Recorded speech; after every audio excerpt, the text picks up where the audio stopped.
Hello. It is me, your true ill phenom, SP3, and we are back once again with Tru Rewind. This is episode 7. I am back once again with the connoisseur of all reporting, Mr. Romeo Anthony Cologne.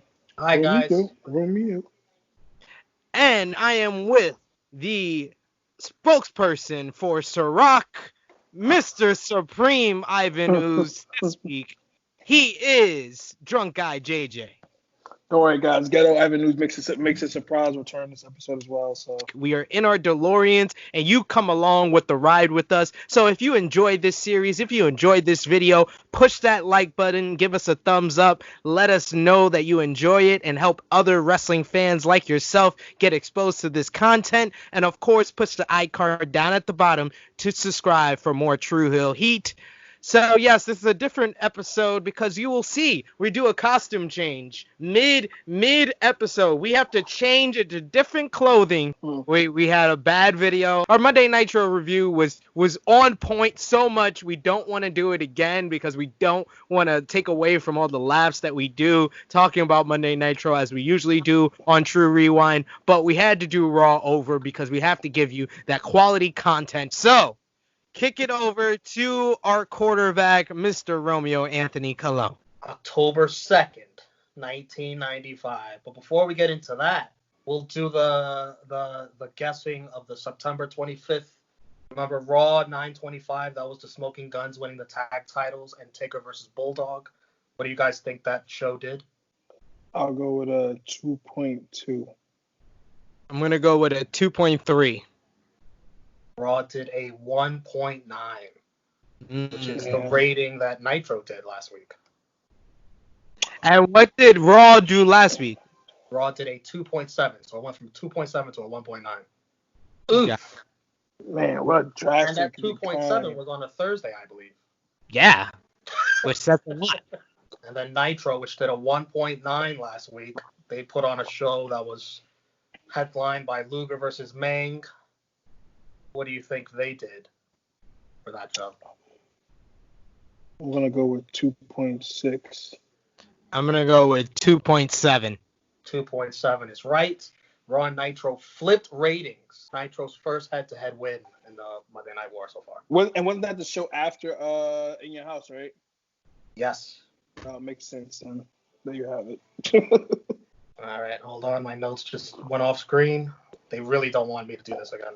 I was about to say, man, Skype first, Skype now this. Screw this shit. All right, we might as well just thumb down the episode then now. All right, Monday Night Raw taped from Grand Rapids, Michigan. Taped? What? First match, Razor Ramon versus the 1-2-3 Kid. Oh boy, Tim White is the ref. I feel bad. He's about to take a ref bump, isn't he? Dean Douglas comes out, he's taking notes. Kid with a spinning heel kick. Douglas immediately writes down that works on Razor Ramon. And then he leaves. So that's all he needed. That's all the notes he needed. Expert. Razor can take a kick. Kid misses a spinning heel kick and then gets hit with a clothesline from hell from Razor Ramon. Razor wins in 2 minutes and 54 seconds. It was more like a lariat. Kid gets up and says, no, it's not over. He slaps Razor. Razor immediately beats his ass. Vince says, this is a match after the match. And I can't believe my eyes. He nods his head as if to say, yeah, we're going to have another match. I was so confused on who decided this. Yeah. Like, who had the authority to make this a new match? Did Gorilla Monsoon, communicate it to Vince? Like, what was this? They keep fighting into a commercial. They come back from a commercial. And we are showing what we missed during the commercial. Kid came off the top rope. Razor powerbombed him for a 3 count. But why are they still wrestling? I said, but wait, there's more. Yeah. Always. Razor signals for the Razor's Edge. The crowd goes wild. But Razor feels bad for Kid. Doesn't do the Razor's Edge. Does a small package for his 3rd win. You know you're trash. I already know who the LVP is. Exactly. You know you're trash. Well, you don't even get the finisher. He literally feels bad for you and gives you a small package to win for the 3rd time. Like, Pitiful. I thought the point of this whole 1, 2, 3 Kid Razor Ramon feud was to put over the Kid. Nope. It was to make sure he was the biggest loser in the WWF. And to make sure that you knew that every single time that he beat Razor in the past, it was a fluke. Fluke. Them 2 wins mean nothing. Kid gives Razor a bullshit handshake as he rolls him up for a pin. Tim White counts it for some reason. Again. Worst Razor kicks out. referee. That was the worst referee job I've seen in quite some time. The bell already rang 3 times. Again. Razor smiles at Kid as Vince talks up Kid's determination and grit. The crowd doesn't give a shit about his determination and grit. Yeah, They fucking chant for the Kid. Razor's edge. You should have gave it to him. Kid seems legit annoyed by this chant, so he gives Razor his back, as if, go ahead, Razor's edge me. And then he gets down on one knee. Is he going to propose? Pause. No. They shake hands, for real. For real this time. They end on good terms. This was like a waste of 20 minutes. God awful. It would have been very much useful as an actual wrestling match and not 3 squash matches. To the point that he felt bad and didn't even give him his finisher. Crazy. We got a recap for the upcoming In Your House card. Added matches are Goldust versus the returning Marty Jannetty. And What? Undertaker versus Mabel. I think they announced here it's called In Your House, the Great White North. Great White North.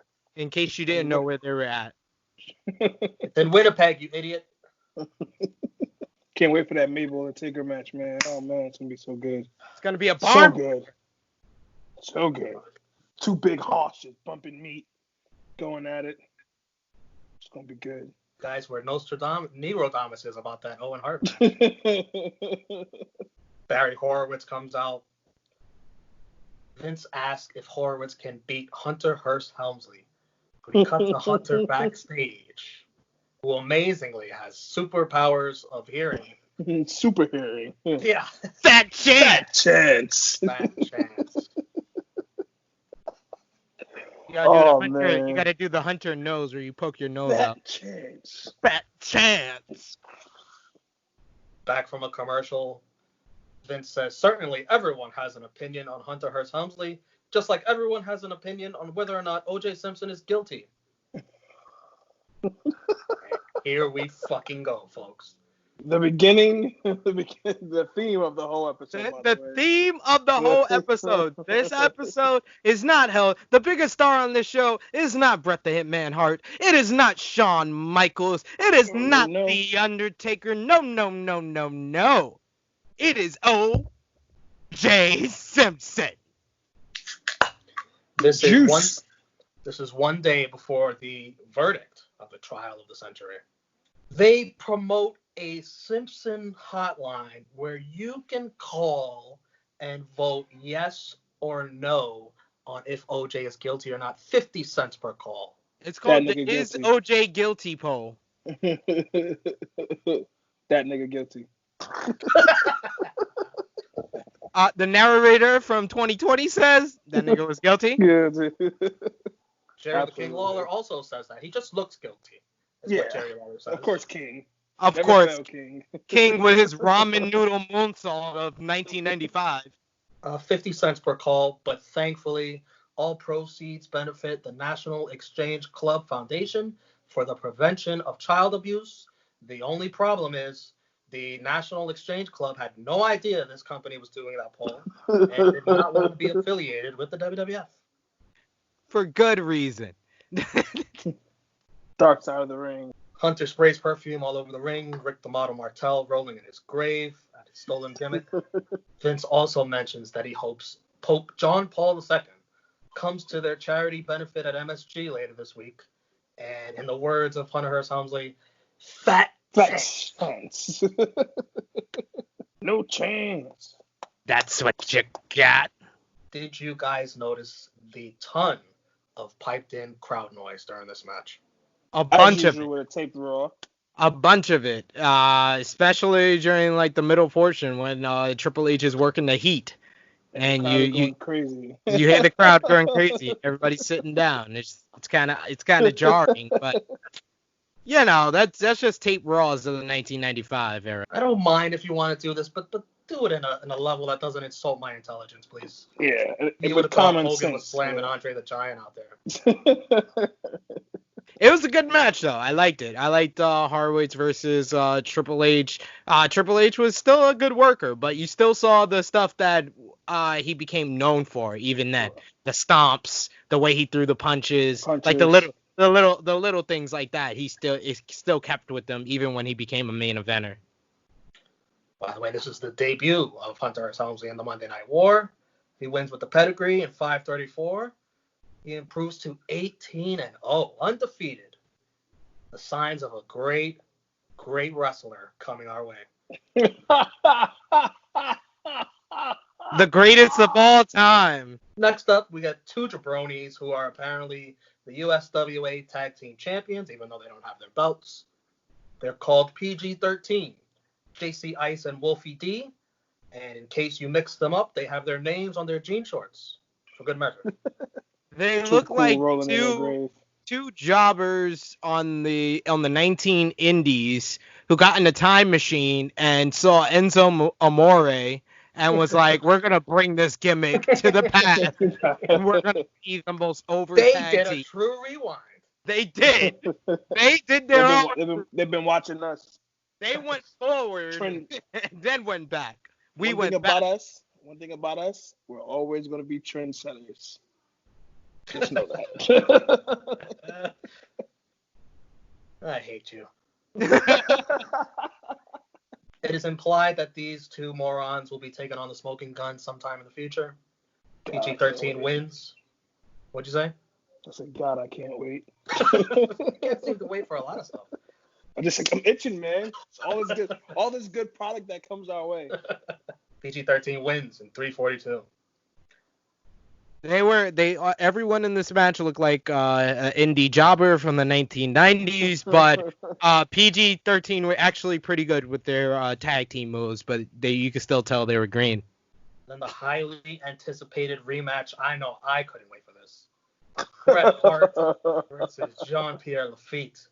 I am sure this match was only happening again because Bret Hart was probably pretty disappointed in their first encounter and wanted to make up for it, to show that he could get a good match out of everyone. He had the best match at the last pay-per-view, and Romeo just doesn't want to see it. He just thinks that it was too dangerous.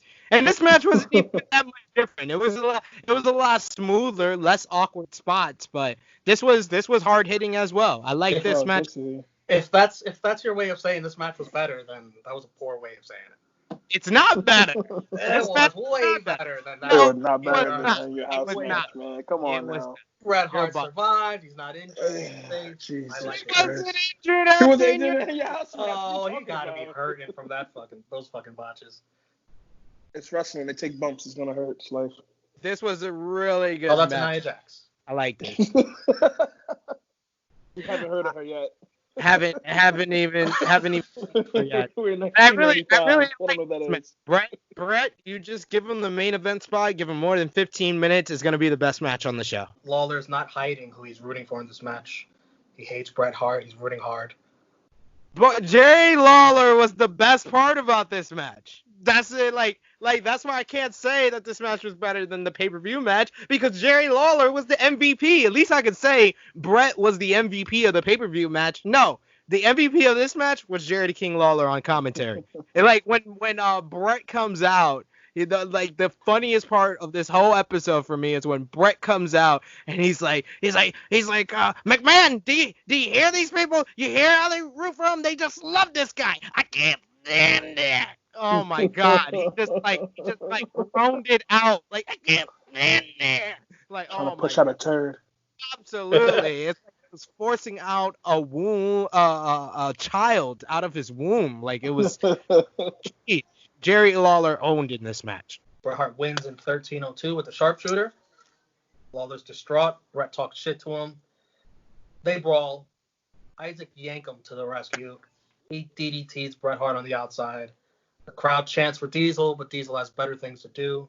Got a 6-man to get ready for. Fuck Bret Hart. It's coming up next. I mean, next week. Vince says Gorilla Monsoon, our family member, he was watching. He says a cage match between Bret and Yankem will happen in several weeks' time on Monday Night Raw. Lawler almost cries, saying he ain't even do nothing to get hit in the eye. The premises of this episode, by the way, OJ Simpson didn't do anything either. He ain't even do nothing. The glove don't fit. He must have quit. Jim Cornette promo. He said Taker had his friends gang up on Bulldog, which is a lie. Diesel, Dawn, Taker, Paul Bear. Paul Bear's facials here are great. And Taker says the vultures will feed on the rotting carcasses of the other tag team. Shaw looking like, what the fuck is he saying? Shawn and Diesel's facial expressions just held this all together. Just them reacting to what The Undertaker was saying was awesome. Raw ends with Vince trolling Lawler by showing the highlight of Lawler getting punched over the barricade by Bret. Not before Raw ends. We get that result of that much anticipated poll. Of course. What did you think the WWF Universe was going to say? Is OJ guilty? I don't want to insult the fans of yesteryear, but I would have highly assumed, they would have thought he was guilty. Well, boy, was it close. It might have been just a 1-vote difference. Yes, 49%. No, 51%. Very, very close vote there. Very close vote. Very surprising that the WWE Universe of 1995, when it was that close. Spoiler alert, OJ Simpson turns out to be not guilty. We're winning, y'all. Right. We're winning, y'all. The WWE Universe of 1995. Y'all right. In words of another fellow guy who always in Harlem but not from Harlem, New Jack, 2 less got to worry about.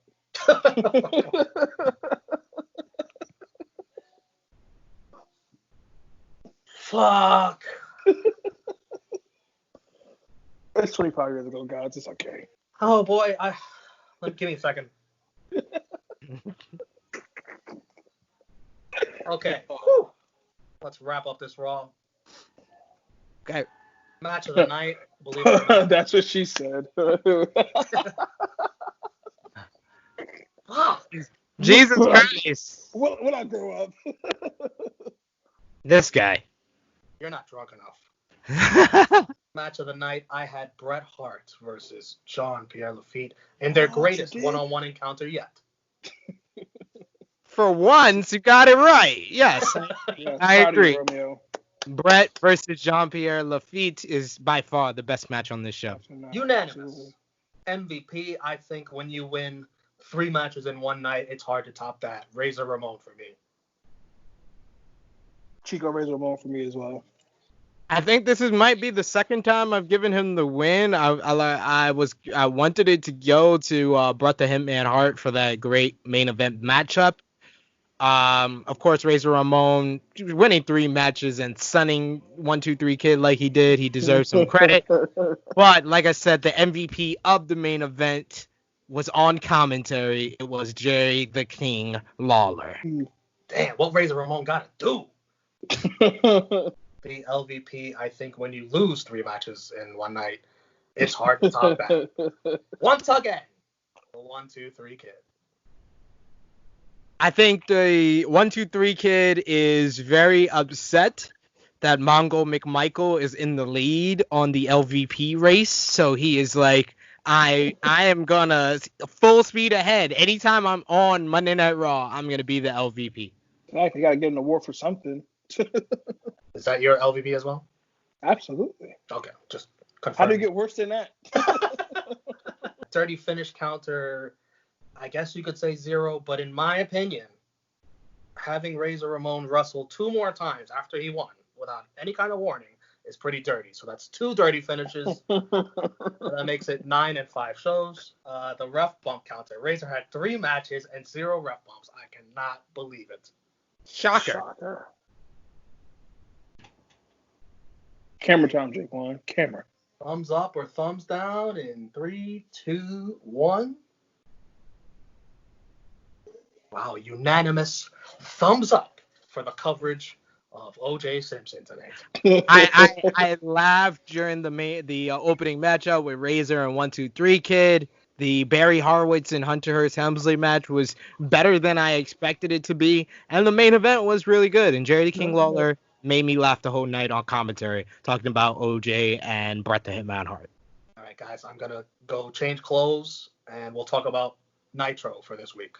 You guys want to change clothes too? Yeah, I gotta go throw my do-rag. Okay. Like, if you want, I can help us out. I can just snap my fingers, you know. Okay. Monday Night Nitro, the opening. I've just now noticed this may have happened last week, but Lex Luger has replaced Vader in the Nitro opening. Did you guys catch that? No, I didn't. I didn't. My gosh, I don't pay as much attention to the Nitro opens as you, because you know. I love paying attention to for obvious reasons. Well, this week on Nitro, you know me, I always have to write down how exactly Mongo kicked off the show. And this week, Mongo says, and I quote, "All right there, sports fans, even the little guy knows that he is in for some eye-popping action tonight on Nitro." The dog was wearing pop-out eyeball glasses. Ball glasses. Jesus Christ, Mongo, we at least have to go through one intro without a stupid line or something that just makes me put my palm head. No. And the only time we did it was the show he wasn't on. Pity. We are live, keyword, live from Denver, Colorado. Ric Flair immediately rips Bischoff's headset off. Woo! Do you remember what he said here? Yes, Double A, I'm coming your way. Mile High City Club, get ready for some action tonight. Woo! That was he awesome. Called him Big Boy too. I'm coming your way, Big boy. Flair owned. This is Double great. A, I'm coming your way. Bischoff looked so pissed when he snatched them headphones off of him, by the way. I think when I start watching these, I'm gonna take a shot every time Big Boy is said. Oh God, yeah, you'll be here all day. I don't think you'll make the whole hour. We got a replay. A replay of Luger telling Macho he's sick and tired of playing with kids. He's here to play with the big boys they really love. The last month, by the way, they love playing this clip. I think it is the most funniest thing ever. They've at least played this clip once on every episode the past 2 weeks. If keeping the same energy was a person, it'd be Monday Nitro. It's a double main event show. The first main event. Lex Luger's WCW career is on the line. We barely knew you. First week, the Macho Man. After like a week, his career is on the line. I've done so much in WCW that you guys should care enough to me put my career on the line. Exactly. Mongo meter. Uh-oh. If Luger doesn't win, he might go back to that other league that don't do nothing but inaudible. I couldn't even make out what he said. I got it. If Luger loses, he will have to go back to that other wrestling league that throws raw eggs around. Wow. I put the captions on, and it literally said inaudible. Nitro was such against Raw that the freaking captions are inaudible. It's crazy. Yeah, the caption writer said, "I'm not doing this." Like a lot of begging for viewers to choose Nitro over Raw in this. Like Bischoff was going in on it. Mongo was it was just grating after a while. I wrote down in my notes, how long is Mongo on commentary? When does he ever leave? I'm hoping sometime in the future a decision is made. Somebody steps in and says enough. But it gets better, man. I really want to ask you guys if you know when he leaves. When? You really want me? You want to know? Maybe the fans don't want to know. No, I want to know. I want to know. We got at least until I believe June of 1996. Oh fuck. I mean, goes and start wrestling, so hey, it's even better. I'll take it. I'll take one segment over the entire show. Macho and Luger lock up. They stay locked up. They lock up all the way to the outside into a commercial. I've never seen that before. Rough bump. The most telegraphed ref bump that I ever seen. Macho Man with the elbow drop. No count as the ref is knocked out. Giant comes down. Choke slam Savage. Luger puts on the torture rack. Randy either Gives up, passes out or says he quits. I don't remember. For the win in 8 minutes. Dirty finish. Luger's WCW career continues. Man, what a career. I put down in my notes here that that I thought that Mongo was a babyface announcer. Then when Savage hits the elbow drop and has the pin on Luger, Mongo asks, "Where's the count?" and then laughs. And I just wrote, "What a dick." But this match sucked. I was looking forward to this match, bad. But these two had no chemistry here. Luger had it was a select few Luger could have good matches with. Select few. Definitely. Who were they? Do you know? Flair, obviously. Steamboat. Flair, Steamboat. Sting, he's had Sting. He had a couple good matches too. Well, usually people who are like close friends outside of the business tend to have good matches against each other. So. Yeah, my favorite Luger match would probably be the Steamboat match from Great American Bash 1989. Yeah, I put that up there. Flair match, Clash of Champions. 6 years ago? 6 years before this, yes. We had a Saturday night preview, Flying Brian and Double A versus Bunkhouse Buck and Dirty Dick Slater. Heels versus heels. Oh, shit. Johnny B. Bad will come on to explain why he missed his U.S. title shot last week. What? Gotta start watching Saturday night. Guess so. I guess that's where Mr. Wonderful and his awesome song is hiding. I know, man. God, no wonderful sing along today. Sorry, guys. Bischoff questions why the Giant didn't go after Lex Luger. He said it's time for Eddie Guerrero versus Dean Malenko, but sadly, Disco Inferno's music plays. Disco Fever! Disco Fever! Disco Fever! Yeah! Disco Fever! Disco I don't think they were doing that in the 70s, but we're just gonna do it anyway. Come on, Romeo. I'd rather have Alex Wright out here. His dance is better, but it's okay. On the floor. They keep on dancing. They want more. Let's go. I love this moment. This was great. And then Eddie just interrupts him. Thank God. Yes. With his bootleg mariachi music. Oh my God, yes. It can't be any more stereotypical. It cannot. There's no way. I loved it. Oh God. Wait, Romeo loved the theme song? Oh my God, what is going on here? This is Dean Malenko's WCW TV debut. Eddie and Malenko moving beautifully. Such a contrast in styles with that Luger match. Sadly, the screen is shrunk. And the match is taken off completely because we have to see Hulk Hogan come out of a fucking car. We have to see that piece of shit coming out of a car while fucking Malenko and Guerrero are in the ring having a good match. We have to. Yeah, I legit, in the early portion of this matchup, I was like, this might be the best thing they've had on Nitro for these early episodes. This is one of the best in-ring rivalries of the 90s, and they took a match that was successful in ECW. That was just smart thinking by Eric Bischoff. He saw it was successful somewhere else. He bought it here, but he literally showed within 3 minutes he did not have faith in a great wrestling match between Eddie Guerrero and Dean Malenko getting ratings against Monday Night Raw. So he decided, you know what? We're going to have a Hulk Hogan interlude during this match. Screw you, Eric Bischoff. Screw you. The other moment that just had me put my head in my palm was Mongo asking about Dean Malenko's 1001 Hope.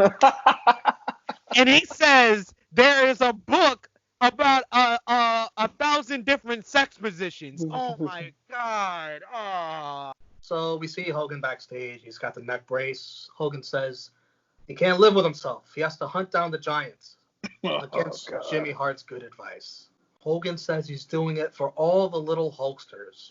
If he gets fucked up, so be it.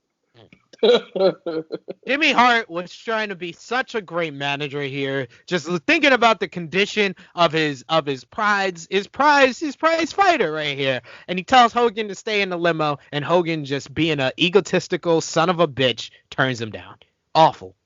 And then tries to use children as a scapegoat. Hulk Hogan is trash. Hot garbage. Fuck him. Eddie with a huge leap from the top rope to the outside on Malenko. Mongo meter. Yes. Absolutely. Exactly. We all know, because this is the moment. Because I understand why you didn't remember the Dean Malenko line, because this line right here is Mongo 1000%. Go ahead. This is Jerry Lawler 2020. That looked like a Mexican cliff diver coming off the top rope there.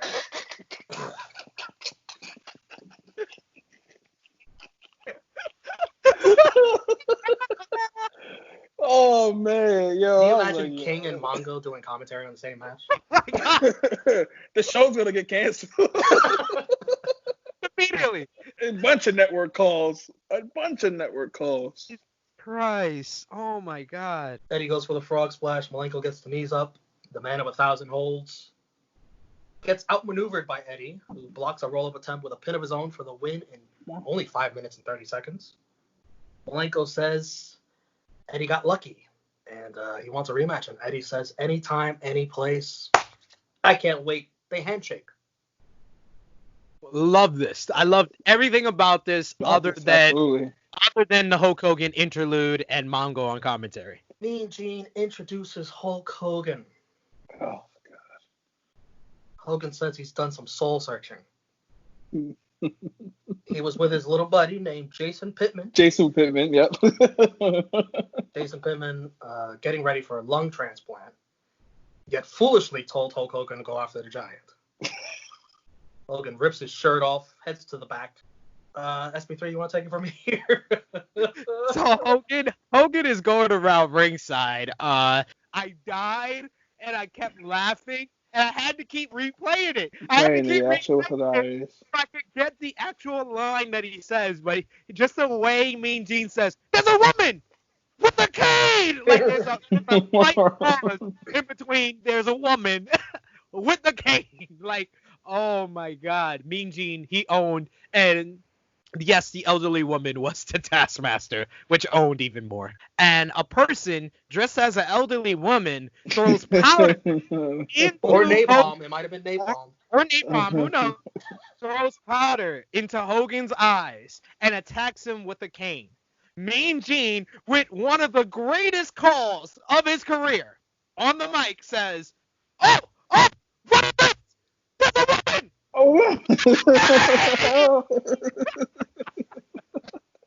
I died. Yes, Giant and Zodiac come on down to join in on the beatdown. Giant rips off Hogan's neck brace and breaks Hogan's neck again. Let's see how good he sells it this time, by the way. I'm going to keep track of that myself. And here's where it gets weird, folks.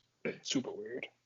Taskmaster shaves off Hogan's mustache. Eric Bischoff says, "This goes beyond inflicting bodily harm." Like, what? Mind you, more WCW guys tried to save him, and they all got squashed by the Giant again. Here come the American males. And this is the part where you sing that stupid theme song. American males, American males, American males, American males. I'm gonna do the bits dance every time. Never forget. I loved this segment. This segment was good for me. But wait, there's more. Zodiac gets man. Brutus the Barber Beefcake flashbacks. As he whips out some scissors, Bischoff screams, "They're gonna cut Hogan's hair too!" They never do.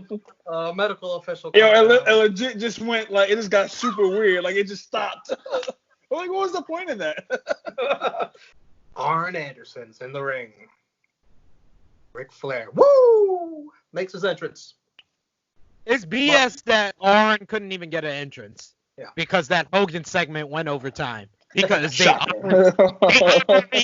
around for Zodiac to have scissors out. Mongo manages to bring up the OJ verdict. We haven't had enough of that tonight. During this match, Arn Anderson foolishly yells out, DDT! Rick obviously hears this and is able to counter.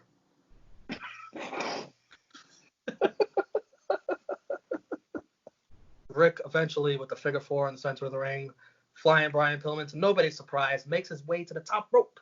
Ref calls for the bell in 8 minutes and 17 seconds as Arn shakes his head yes, as the ref asks him if he wants to give up. Pillman hits a splash on Rick after the bell had already rung. I looked up the results online. It says Flair wins by disqualification. Impossible. The ref Even though fucking Arn, yeah. Top rope.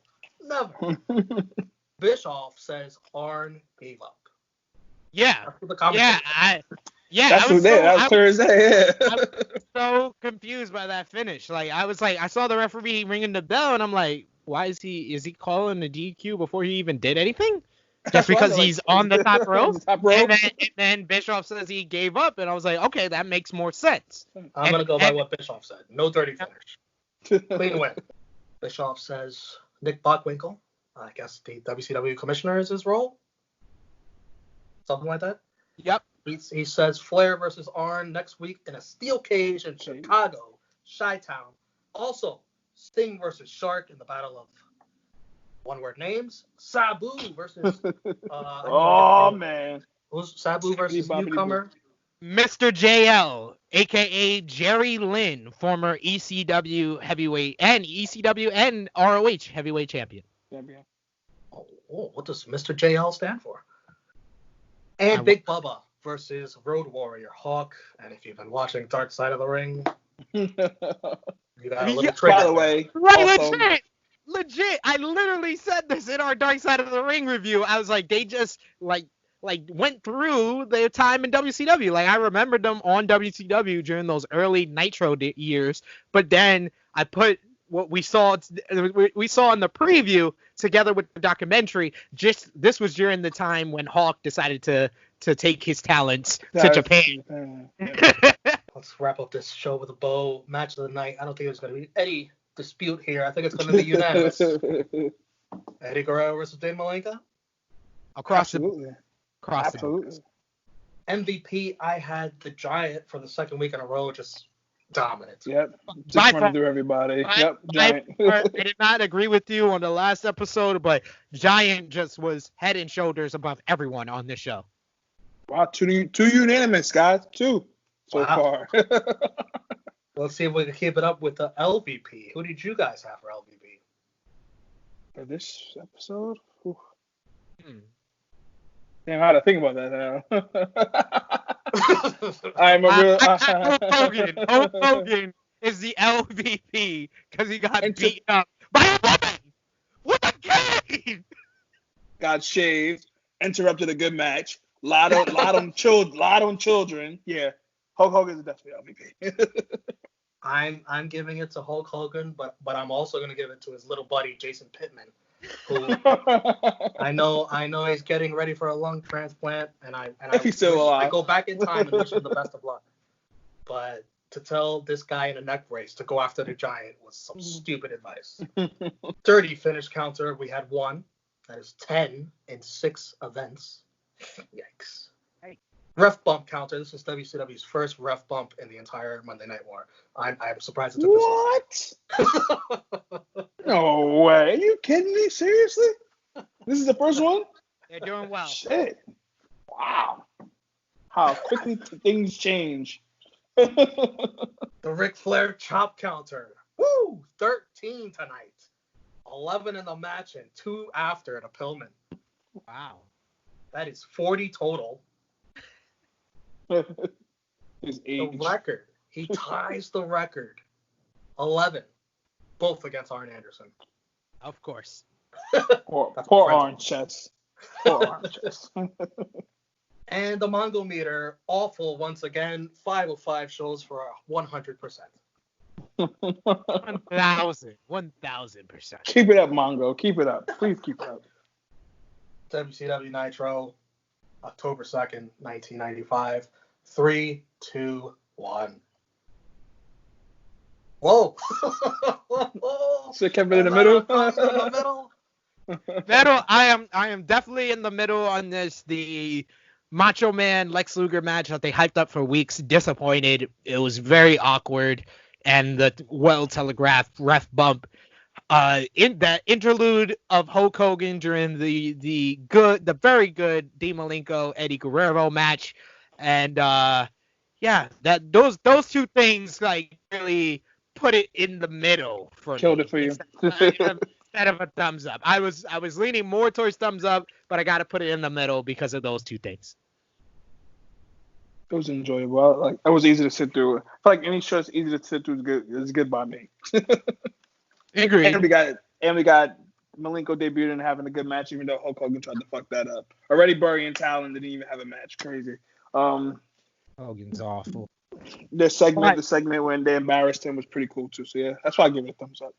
Yeah, I mean, they had the two segments I didn't enjoy, but they also had the interview segment with Hogan with the great line by Mean Gene, as well as Eddie versus Dean was good, Flair versus Arn was good. So It's a thumbs in a middle show. First one for me. So wow, SP3 is a tiebreaker there. WWF wins this week over Nitro. Yes. I will give WWF the victory over WCW Nitro. Like I said, the big one for me is that this Macho Man Luger matchup had been carrying the last couple of weeks, and for it to disappoint that much, gotta give it a thumbs in the middle. In the show opener too. Exactly. So give us our scoreboard. What's our scoreboard looking like so far? Here is the scoreboard down below. Wow, look at that score. I'm pretty sure WWF has to be winning, I think. Especially with this week. Yeah, I think they're up by at least one or two now. So post your comments down below and let us know what you thought. Who you thought won. Was it WCW Nitro or WWF Monday Night Raw? Of course, push the like button. Help this channel grow. We are pushing for 500 subscribers for the end of the month. So help us with that cause by liking this video. Push the subscribe button yourself if you haven't already. And push the bell to stay notified for all the great content right here on Tru Hill Heat. So, for the connoisseur of all reporting, Mr. Romeo Anthony Colon, for the man that always is going raw on a Monday night, Mr. Oh, whoa, easy there, big fella, easy there. Mr. Drunk Guy JJ.